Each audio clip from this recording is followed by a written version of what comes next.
நண்பர்களே, இந்த பதிவு பெகாசிஸ் என்கிற பிசாசு என்பதை பற்றிய சற்று சுருக்கமான விரைவான ஒரு அலசல்.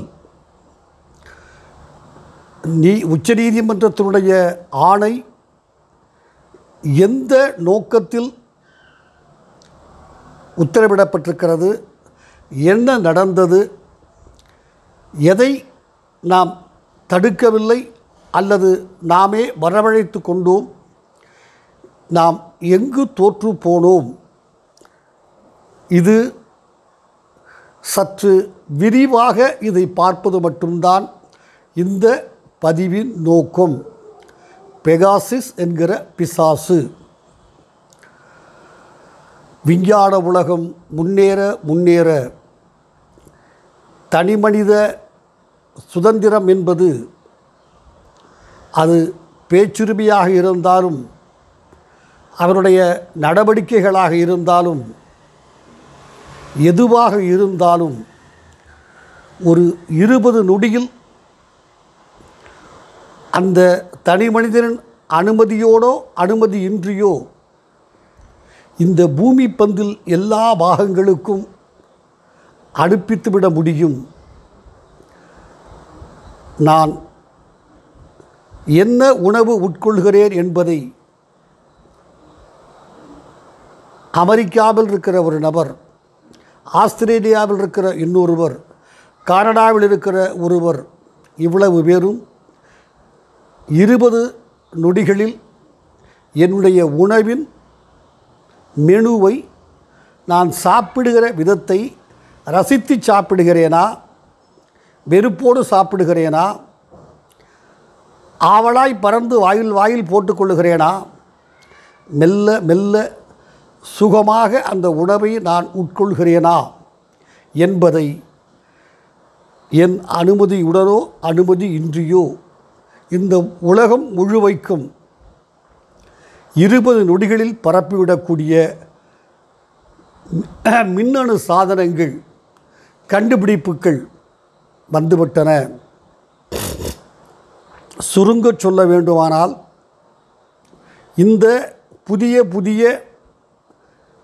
டெக்னாலஜிக்கல் அட்வான்ஸ்மெண்ட் நாம் கண்டுபிடித்திருக்கிறோமே, அந்த அறிவியல் ரீதியான விஞ்ஞான ரீதியான இந்த விஷயங்கள் உண்மையிலேயே முன்னேற்றமா, சமுதாய அமைதிக்கும் நலனுக்கும் அது தன் கடமையை செய்யுமா, அல்லது ஒரு மனிதனை சிறுமைப்படுத்த அது தன் பங்கை செலுத்துமா? இதுதான் பெகாசிஸ். எந்த நாட்டிலிருந்து வந்தது என்பதை பற்றி நமக்கு முக்கியமில்லை. ஏனால் இது ஒரு சுருக்கமான விரைவான ஒரு போஸ்டிங். எனவே அதை ஒதுக்கி வைத்து விடுவோம். இந்த பெகாசிஸ் என்கிற பிசாசு மட்டுமல்ல,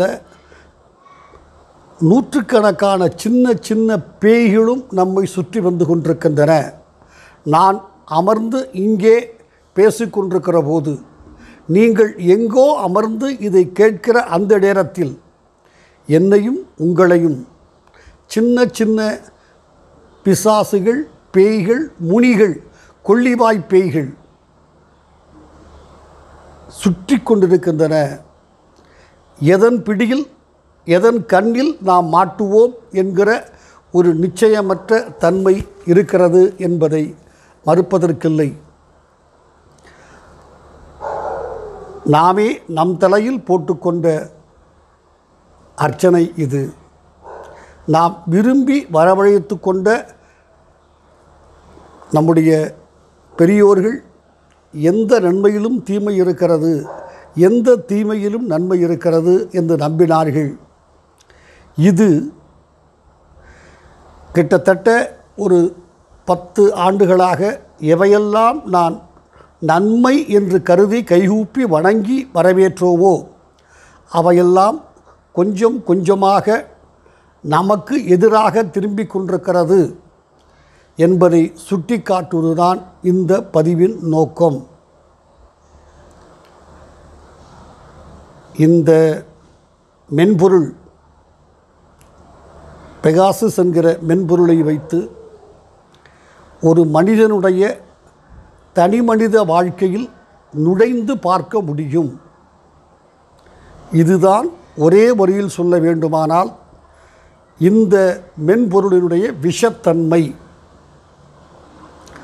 நான் சற்று நீட்டி முழக்கி சொன்னேன் அல்லவா, நான் சாப்பிடுகிற உணவை எப்படி சாப்பிடுகிறேன், விரும்பியா விரும்பாமலா, பாய்ந்து அருந்துகிறேனா, பதமாக கொஞ்சம் கொஞ்சமாக ருசித்து என் கண்களிலே ஆவலும் கன்னங்களிலே செழுமையும் வருகிறதா, உதடுகளில் புன்முறுவல் வருகிறதா, இதை கண்டுபிடித்து விட முடியும் என்று நான் சொல்லுகிற அதே நேரத்தில் இது உணவுக்கு மட்டுமல்ல,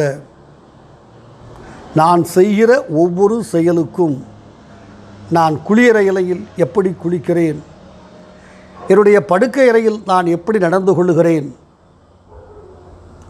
நான் யார், இந்த உலகத்துக்கு தமிழ் வழியாக அறியப்பட்டிருக்கிற நான் உண்மையில் மிருகமா மனிதனா, மனிதன் என்றால் எப்படிப்பட்டவன், மிருகமென்றால் எந்த மிருகம் இவனுக்கு நெருங்கி வருகிறது, நாய் வருமா, பன்றி வருமா, எந்த விலங்கினம் இவனுடைய இயல்புகளோடு ஒத்துப்போகிறது, யானை வருமா, பூனை வருமா, புலி வருமா என்பதையெல்லாம் நான் உணவு சாப்பிடுகிற பாங்கை மட்டுமல்ல, நான் செய்கிற ஒவ்வொரு செயலையும் கூர்ந்து கவனித்து நான் எந்த மிருகத்தை ஒத்திருக்கிறேன், என்னுடைய செயல்பாடுகள் எந்த மிருகத்தை ஞாபகத்துக்கு கொண்டு வருகின்றன, நான் தமிழ்மொழியாகிய இந்த விலங்கை விட்டு வைப்பது நியாயமா, இந்த விலங்கால் சமுதாயத்துக்கு நன்மையா தீமையா, இவையெல்லாம் என்னை கண்காணித்து வெளிக்கொண்டு வருகிற ஒரு பிசாசுதான் பெகாசஸ் என்கிற இந்த மென்பொருள். போகட்டும், இதற்கு மேல் இதற்கு விளக்கம் தேவையில்லை என்று நான் கருதுகிறேன். இந்தியாவிற்குள் வந்துவிட்டது. மத்திய அமைச்சர்கள், அரசியல்வாதிகள், உச்சநீதிமன்ற நீதிபதிகள் இவர்களெல்லாம் கண்காணிக்கப்பட்டார்கள் அல்லது வேவு பார்க்கப்பட்டார்கள். எப்படி வேண்டுமானாலும் இருந்துவிட்டு போகட்டும். அவை உச்சநீதிமன்றம் அமைத்திருக்கிற ஒரு குழு, அறிவார்ந்த குழு கண்டுபிடித்து சொன்ன பின்னால் நாம் ஏற்றுக்கொள்ளுவோம். அதுவரை அதை பற்றி நாம் அலட்டிக்கொள்ள வேண்டிய அவசியம் இப்போதைக்கு இருப்பதாக நான் எண்ணவில்லை. அது அப்படியே நிற்கட்டும். சரி, இந்த மென்பொருள் இந்தியாவில் பயன்படுத்தப்பட்டிருக்கிறது என்பதில் எந்த தரப்புக்கும் இரண்டாம் கருத்து, அபிப்பிராய பேதம் இல்லை, அது வரவே இல்லை இந்தியாவிற்குள் என்கிற வாதம் இல்லவே இல்லை. ஸோ இந்தியாவிற்குள் இந்த மென்பொருள் பயன்படுத்தப்பட்டிருக்கிறது என்கிற வரை கருத்தொற்றுமை முழுவதுமாக இருக்கிறது. சரி, எப்படி வந்தது, யாரால் வந்தது, யாருக்கு எதிராக யாரை கண்காணிக்க உளவு பார்க்க பயன்படுத்தப்பட்டது, அதன் நோக்கம் என்ன, அந்த சம்பந்தப்பட்ட நபர்களை, மத்திய அமைச்சர்களை, அரசியல்வாதிகளை, உச்சநீதிமன்ற நீதிபதிகளை அவர்களை பயத்தில் வைத்து தங்கள் கட்டுக்குள் வைத்திருக்கவா, இல்லை வேறு ஏதாவது நியாயமான காரணங்கள் இருக்கக்கூடுமா? அப்படிப்பட்ட நியாயமான காரணங்கள் இருக்கும் என்று எனக்கு தோன்றவில்லை. ஆனாலும் கூட அவர்களுக்கும் ஒரு நல்ல நோக்கம் இருக்கலாம் என்று நானாக சொல்லி அப்படி இருக்கக்கூடுமா என்பதை பார்க்க வேண்டும். இது ஒரு அரசின் கடமை. இந்திய நாட்டினுடைய தலைமை அமைச்சராக இருக்கிற திரு மோடி அவர்கள் தன்னை ஒரு காவல்காரன் என்று இந்தியில் சொன்னார். இந்திய நாட்டுக்கு காவல்காரனாக இருக்கிறேன், நான் கொள்ளைக்காரன் என்று மறுத்து ஒரு தலைவர் இவரை கொள்ளைக்காரன் என்று சொன்னபோது இல்லை, நான் காவல்காரன் என்று சொன்னார். இந்திய நாட்டினுடைய தலைமை அமைச்சரை நான் கொள்ளைக்காரனாக கருதவில்லை, காவல்காரனாக ஏற்றுக்கொள்ள தயாராக இருக்கிறேன். உலகெங்கிலும் திருடுகிறவர்கள் திருடர்கள் அல்ல, குற்றம் செய்கிறவர்கள் குற்றவாளிகள் அல்ல, மாட்டிக்கொண்டால்தான் திருடர்கள் குற்றவாளிகள். எனவே இதுவரை திரு மோடி அவர்கள் எந்த சிக்கலிலும் மாட்டிக்கொள்ளவில்லை என்பதை என் மனதின் பின்புறத்தில் வைத்து இந்த கருத்தை நான் தெரிவிக்கிறேன். அவரை காவலனாக நான் ஏற்றுக்கொள்ளுகிறேன். ஒரு மிக எளிய உதாரணத்தை பார்ப்போம். என் வீட்டுக்குள் யாரோ ஒருவன் வந்துவிட்டான். இதில் யாருக்கும் சந்தேகம் இல்லை. எதில் சந்தேகம் வருகிறது? காவல்காரனுக்கு தெரியாமல் பின்புற வழியாக, புழக்கடையில் வாயில் வழியாக, தோட்ட மதில் சுவர் வழியாக ஏறி குதித்து வந்துவிட்டிருக்கலாம். ஒன்று, காவலனுடைய அனுமதியோடு அல்லது காவலன் தூங்கிய போது அல்லது காவலனுக்கு ஏதோ ஒரு ஆசையை ஏற்படுத்தி அவனுடைய அனுமதியை பெற்று அல்லது அந்த காவலனை, வாட்ச்மேனை, நான் இது மோடிக்கும் பொருந்தும் என்றாலும் மோடியை சொல்லவில்லை, காவலனை, என் வீட்டு காவலனை தன் வழிக்கு கொண்டு வந்து அவனை கூட்டாளியாக்கி அல்லது இந்த வீட்டில் என்ன இருக்கிறது என்று நான் பார்த்து சொன்னால், நான் திருடன், உன் துறை இருக்குமானால் உனக்கும் எடுக்கிற பொருளில் கொஞ்சம் தருகிறேன், ஒருவேளை நான் எடுக்காமல் விட்டு போன பொருட்களை உனக்கு சொல்லிவிட்டு போகிறேன், நீ எடுத்துக்கொள் என்கிற இரண்டு பேருக்கும் இடையே ஒரு ஒப்பந்தம் வந்திருக்குமானால் அந்த காவலனும் அதற்கு துணை நின்றான் என்று பொருள். ஆனால் ஒரு திருடன் என் வீட்டுக்குள் வந்துவிட்டான் என்பதில் யாருக்கும் இரண்டாவது கருத்து இல்லை. தயவுசெய்து புரிந்து கொள்ளுங்கள். இப்படி ஒரு காவலன், நான் சொன்னது போல கொஞ்சம் தூங்கியிருந்தோ அல்லது காவலனுடைய கண்களுக்கு தப்பித்தோ ஒருவன் உள்ளே வந்திருந்தால் திருடன், அந்த திருடனை தேடி பிடித்து கட்டி போட்டு மடக்கி என் கண்முன், எஜமான் கண்முன் கொண்டு வந்து நிறுத்துவது அந்த காவலனுடைய வேலை. ஐயா, நான் தூங்கிவிட்டேன், நான் கண்ணயர்ந்து விட்டேன், எனக்கு தெரியாது, பின்புறமாக வந்திருக்கிறான், இதோ பாருங்கள், இவன்தான் அவன், நீங்கள் விசாரியுங்கள் என்று அவன் கையை காலை கட்டி போட்டு என்னிடம் கொண்டு வந்திருந்தால் அந்த காவலனை நான் ஏற்றுக்கொள்ளுவேன். அவன் மீது குற்றம், குறை, தவறு சொல்ல மாட்டேன், சுமத்த மாட்டேன். அதே காவலன் எப்படி வந்திருந்தாலும் திருடன் பிடிப்பதில் மெத்தனம் காட்டினால், பிடிப்பதில் ஆர்வம் காட்டாமல் இருந்தால், திருடன் ஒரு பக்கம் இருக்கிறான் என்று தோட்டத்தில் கேட்கிற ஓசைகளை, சலசலைப்பை வைத்து எஜமானாகிய எனக்கே தெரிந்தாலும் கூட இந்த காவலன், என்னுடைய வீட்டு வாட்ச்மேன், கூர்கா காவலாளி வேறு பக்கமாக ஓடுகிறான் என்று சொன்னால் இந்த வாட்ச்மேனுக்கு அதில் தொடர்பு இருக்கிறது, அவனும் சேர்ந்து கூட்டுச்சதியை செய்திருக்கிறான். நண்பர்களே, இது மிக எளிதான, யாரும் வந்துவிடக்கூடிய ஒரு தீர்மானம். மிகப்பெரிய அறிவு, ஆற்றல், புலனாய்வு, தகமை இதற்கு தேவையில்லை. இவனுக்கு தெரியாமல், காவலனுக்கு தெரியாமல், செக்யூரிட்டிக்கு தெரியாமல் வந்திருந்தால் இவன் செக்யூரிட்டி தன் கடமையை செய்து அவனை துரத்தி பிடிக்க வேண்டும். அதில் இவன் ஆர்வம் காட்டாமல் இருந்தால், அல்லது நான் முன்பே சொன்னது போல் அவன் திருடன் ஒரு பக்கம் இருக்க இவன் இன்னொரு பக்கம் தேடினால், இவனுக்கும் திருடனுக்கும் தொடர்பு இருக்கிறது என்கிற ஒரே ஒரு கருத்துத்தான் ஏற்றுக்கொள்ளக்கூடிய கருத்தாக இருக்கும். நான் இந்த அளவுக்கு இதை நுணுக்கி விளக்கி சொல்ல காரணம், சர்வ வல்லமை படைத்த மத்திய அரசு அவர்களை நான் செக்யூரிட்டியாக, இந்த நாட்டினுடைய செக்யூரிட்டி அவர்கள் கையில் ஒப்படைக்கப்பட்டிருக்கிறது. அவர்களுக்கு தெரியாமல் இந்த மென்பொருள் இந்தியாவிற்குள் உபயோகப்படுத்தப்பட்டிருக்குமானால் துடித்து எழுந்து ஒரு விசுவாசமுள்ள காவலன் என்ன செய்வானோ அப்படி அவனை தேடி பிடித்து சட்டத்தின் முன் நிறுத்தியிருக்க வேண்டும். இவர்களுக்கு ஐபி இருக்கிறது, ரா என்கிற அமைப்பு இருக்கிறது, சிபிஐ இருக்கிறது, இன்னும் நேஷனல் செக்யூரிட்டிக்காக ஒரு ஏஜென்சி வைத்திருக்கிறார்கள். இப்படி வலிமை மிக்க ஆயுதங்கள் எல்லாம் தன் கையில் வைத்திருக்கிற மத்திய அரசு என்ன செய்திருக்க வேண்டும்?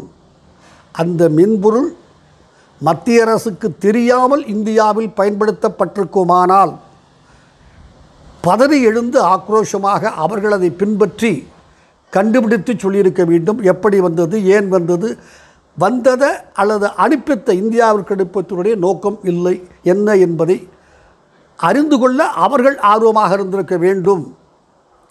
மக்களை காக்க, எஜமானனை காக்க அவர்கள் அந்த முழு முயற்சியை எடுத்திருக்க வேண்டும். எடுக்கவில்லை. வந்தது அவர்களுக்கு தெரிந்துதான் வந்திருக்கிறது. கிட்டத்தட்ட அது நிறுவனமாகிவிட்டது. அவர்கள்தான் அரசாங்கமே அதை பயன்படுத்தியதா அல்லது அரசாங்கத்தினுடைய ஆதரவோடு சில தனியார் பயன்படுத்தினார்களா? அரசாங்கத்துக்கு ஆதாயத்துக்காக அந்த மென்பொருள் பயன்படுத்தப்பட்டதா? வேவு பார்க்கிற மென்பொருள் அல்லது அரசாங்கம் அது என்ன மென்பொருள் என்று தெரிந்து கொள்ளாமலே ஒருவேளை அனுமதித்து விட்டதா? இருக்கக்கூடும். நான் இந்த நேரத்தில் யார் மீதும் குற்றம் சுமத்த விரும்பவில்லை. அப்படியும் இருந்திருக்கக்கூடும். அந்த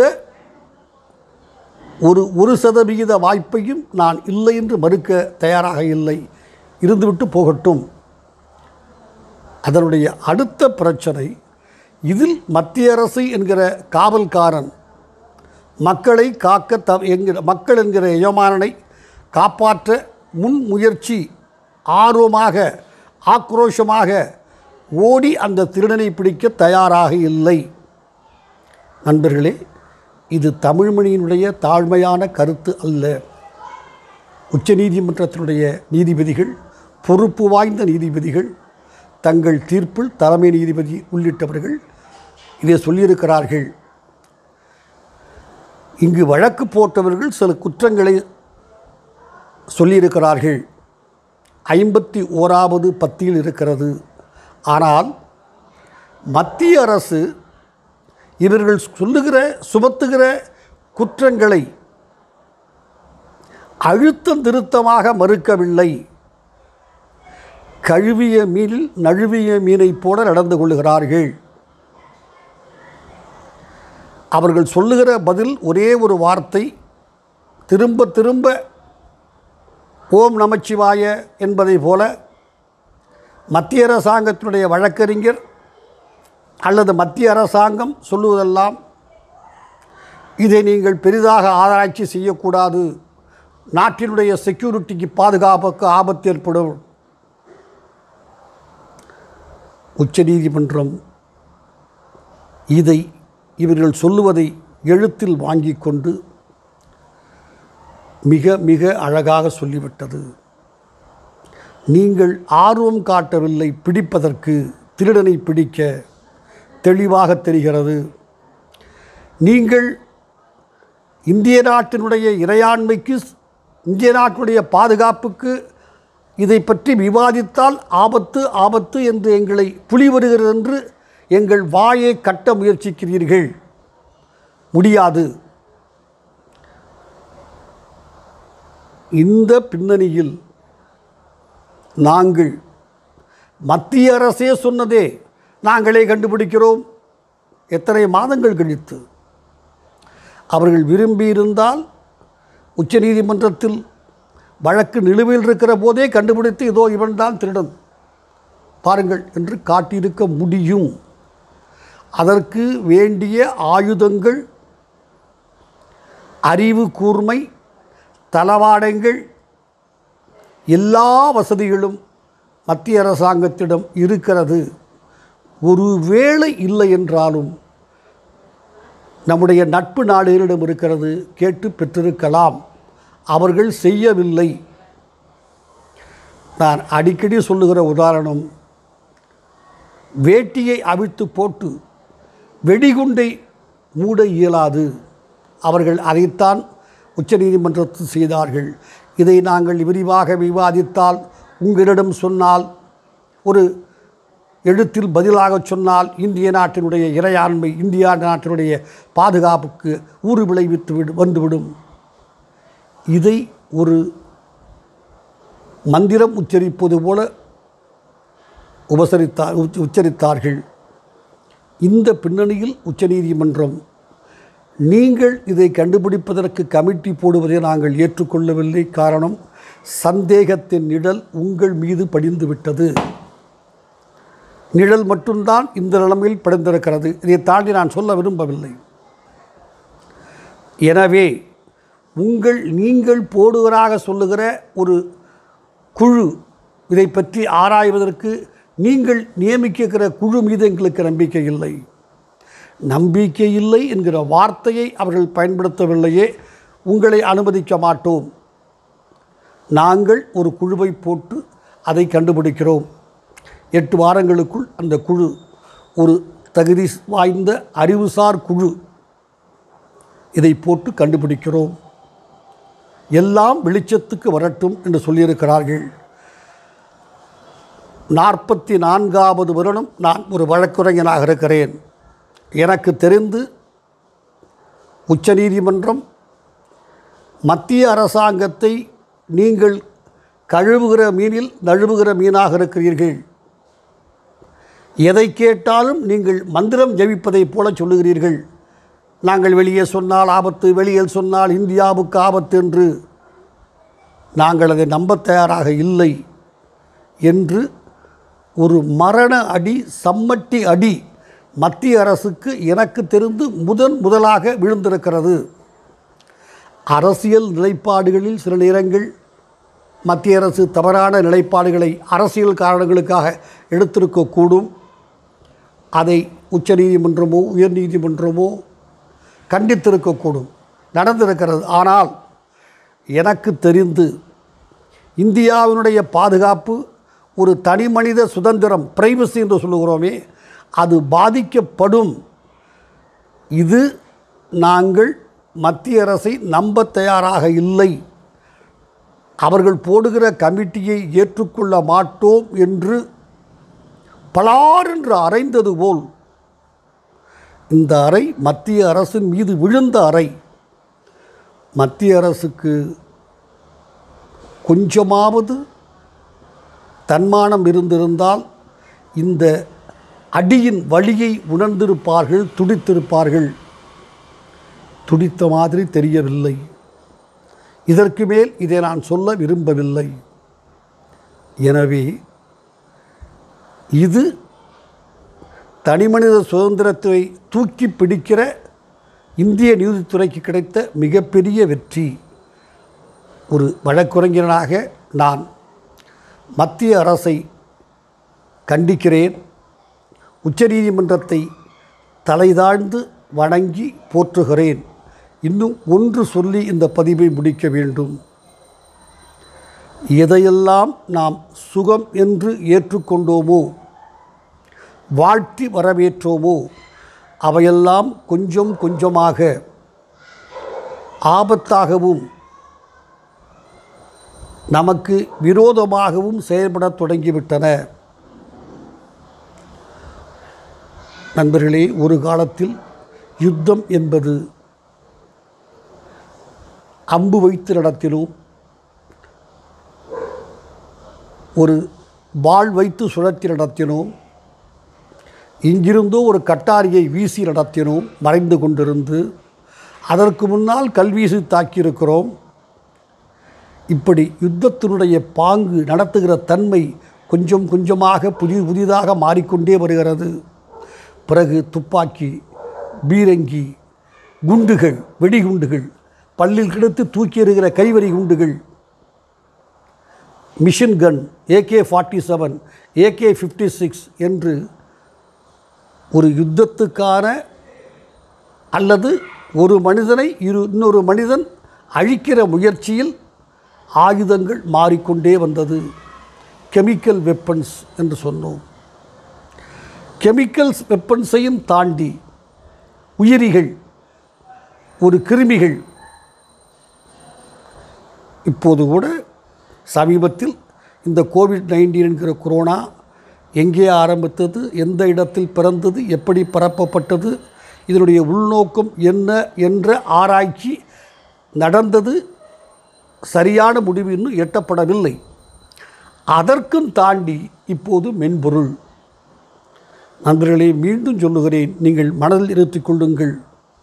கல்லால் ஆரம்பித்த ஒரு மனிதனை இன்னொரு மனிதன் அழிக்கிற முயற்சி, கத்தி, வாள், அம்பு, கோடாரி, வீசப்படுகிற கட்டாரி என்று மாறி மாறி துப்பாக்கி, பீரங்கி, கையெறி குண்டுகள், அதிநவீன இயந்திர துப்பாக்கிகள், கெமிக்கல் வெப்பன், வைரஸ், இன்றைய கட்டம்.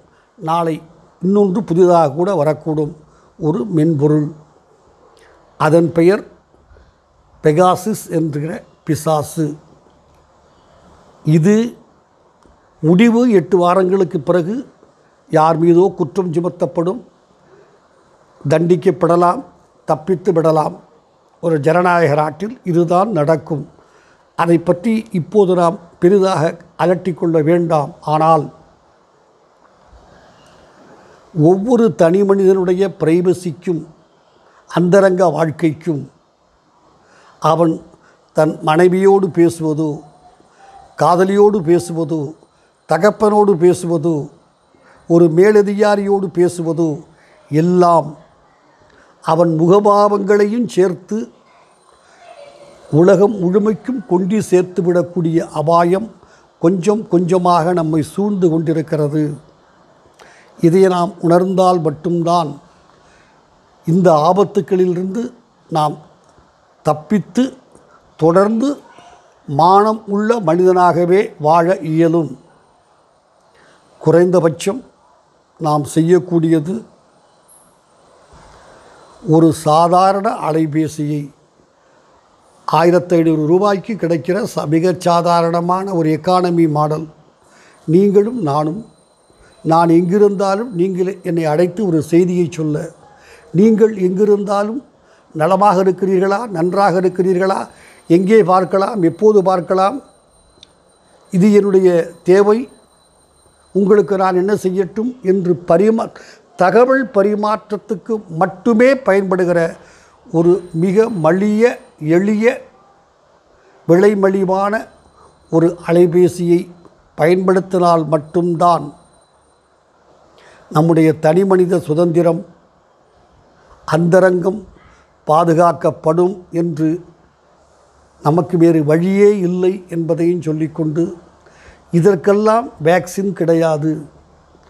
யாராவது வேக்சின் கண்டுபிடித்து விட்டேன் என்று சொன்னால் கூட அதை ஒரு ஏமாற்றுகிற முயற்சி என்று நாம் புரிந்து கொள்ள வேண்டும் என்று குறைந்தபட்சம் நாம் நம்மை தடுத்து கொள்ளுகிற, காப்பாற்றி கொள்ளுகிற, ஆபத்திலிருந்து நம்மை காத்து கொள்ளுகிற முயற்சியாக இது போன்ற ஆண்ட்ராய்டு ஃபோன்களை, விலை உயர்ந்த ஆப்பிள் ஃபோன்களை, விலை உயர்ந்த பொருள் என்றைக்கும் ஆபத்து என்பது இன்னும் ஒரு முறை நிரூபிக்கப்பட்டிருக்கிறது. இதை கைவிடத் தொடங்கினால் கூட நம் தனிமனித அந்தரங்கம் பாதுகாக்கப்படும் என்று சொல்லி விடைபெறுகிறேன். நன்றி, வணக்கம்.